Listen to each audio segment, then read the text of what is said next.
Nesse vídeo aqui eu quero comentar uma situação bem interessante de cinemática.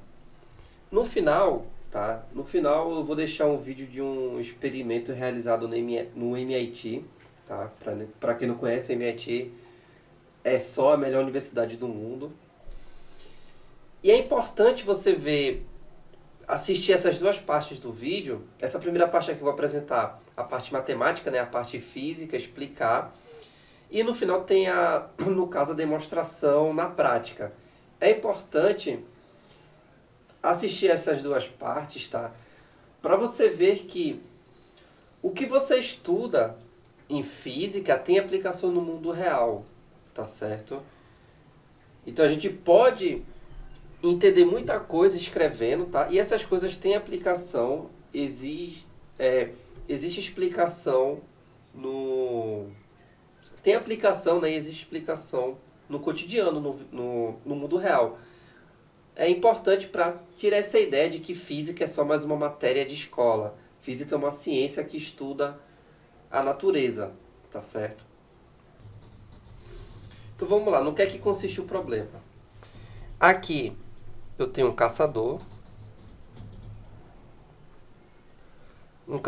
que está mirando seu rifle, tá? Tá mirando aqui seu rifle em direção ao alvo, tá? Em direção ao alvo. O que é que vai acontecer? No momento que ocorrer o disparo do projétil, o alvo ele vai ser liberado e vai cair em queda livre. Então os dois entram em movimento simultâneo. Vamos ver em que condições ocorre o encontro, né? Em que condições o caçador ele consegue acertar o alvo. Então, ele está mirando aqui para o alvo, tá? O projétil, vamos supor que o projétil vai sair com velocidade v.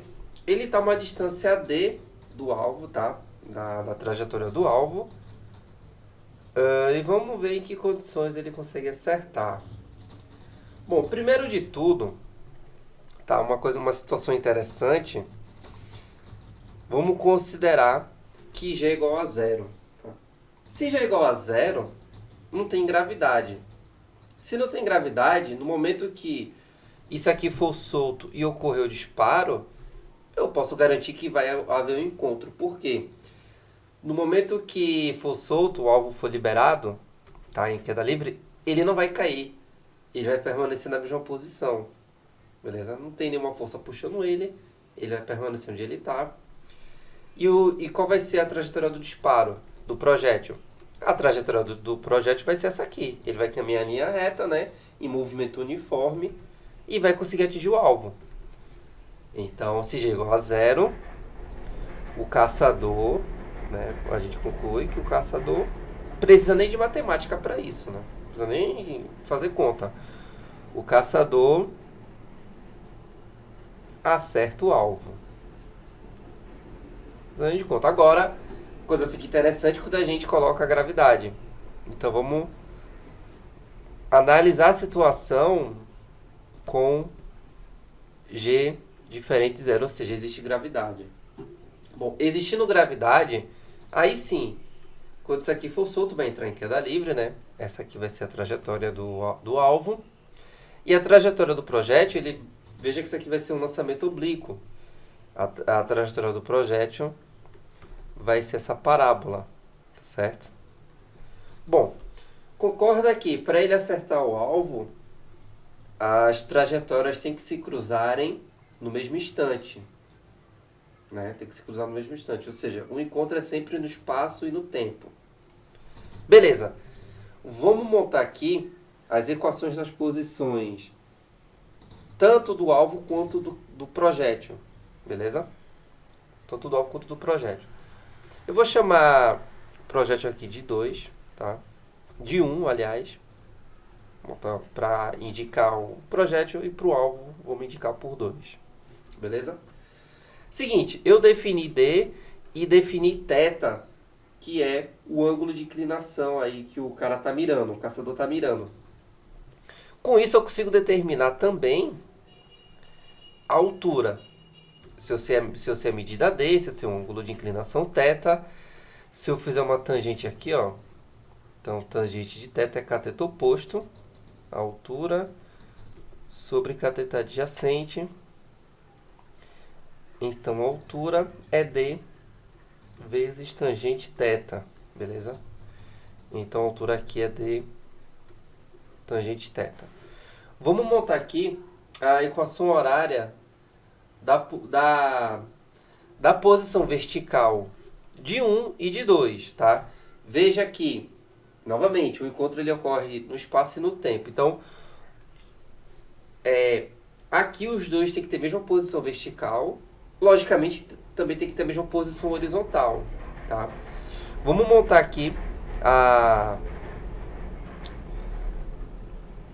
as equações de acordo com esse sistema de referência. Então, vamos lá. Vamos começar com a posição vertical do projétil. Bom, ele está na origem, inicialmente, tá? Velocidade inicial.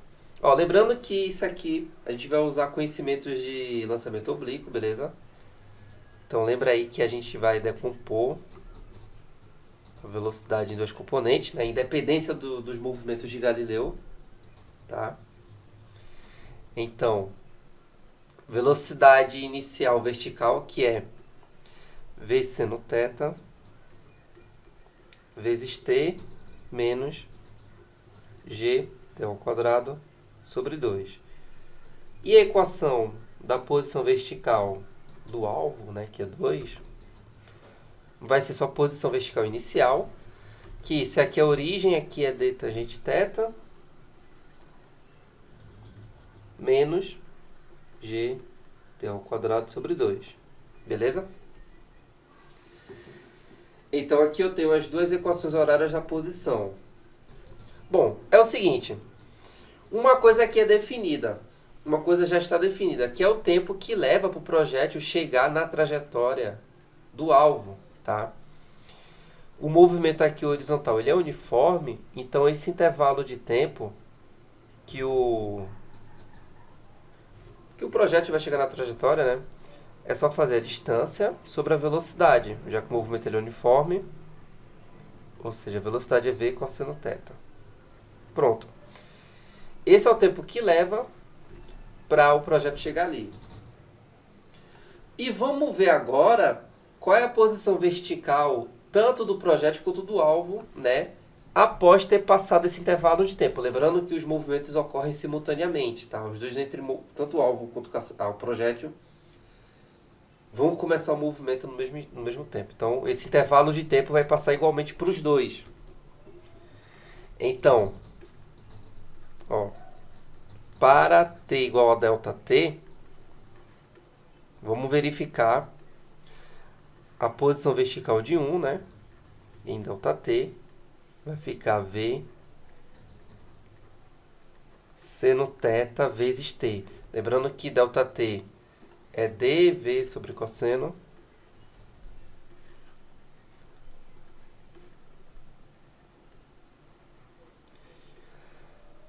menos G. Eu vou fazer o seguinte, eu vou deixar o t igual a ΔT mesmo, tá? Eu vou deixar assim. Mas se você quiser substituir por d vezes cosseno, pode substituir.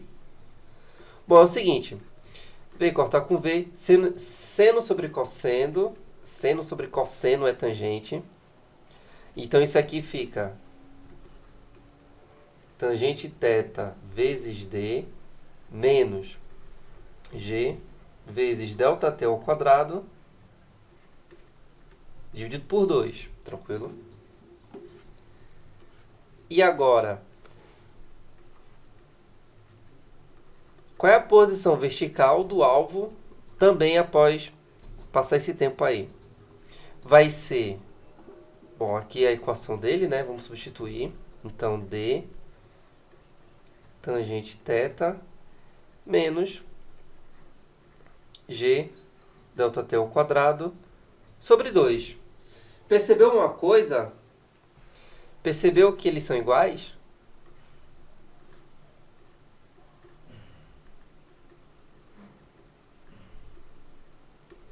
Percebeu que são iguais? Isso significa o quê? Significa que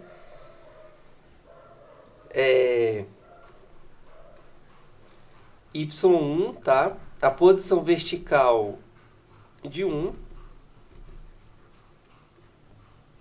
é igual a posição vertical do alvo para qualquer valor de D ou de θ. Assim, né? Independente. O que eu quero dizer é que o que a gente verificou aqui é que independente de D, do ângulo, vai ocorrer um encontro, ou da aceleração da gravidade, tá? Vai ocorrer um encontro, porque deu a mesma equação. Ou seja, quando passar um determinado intervalo de tempo, qualquer que seja o intervalo de tempo, eles vão estar na mesma posição vertical. Isso é um resultado muito interessante, beleza? Então veja que, com gravidade ou sem gravidade, o caçador consegue acertar o alvo. Então o caçador sempre vai conseguir acertar o alvo quando ele estiver mirando e ele disparar no momento que o alvo for solto, né? Então ele sempre consegue atingir seu alvo, tá certo? Então essa foi a parte matemática, né? A parte física através de equações. E agora você vai ver a demonstração disso direto do MIT. There is a monkey here in a tree, and here is a hunter, and he aims that gun right at the monkey. This would be the trajectory with no gravity, and this is the trajectory with gravity. The x position, xt1, is the same because the horizontal velocity is the same. It will have fallen exactly over a distance 1/2 gt2 squared. Exactly. Here we go. I can see Robert is nervous. He's wearing a bulletproof vest. Ready? 3, 2, 1, 0.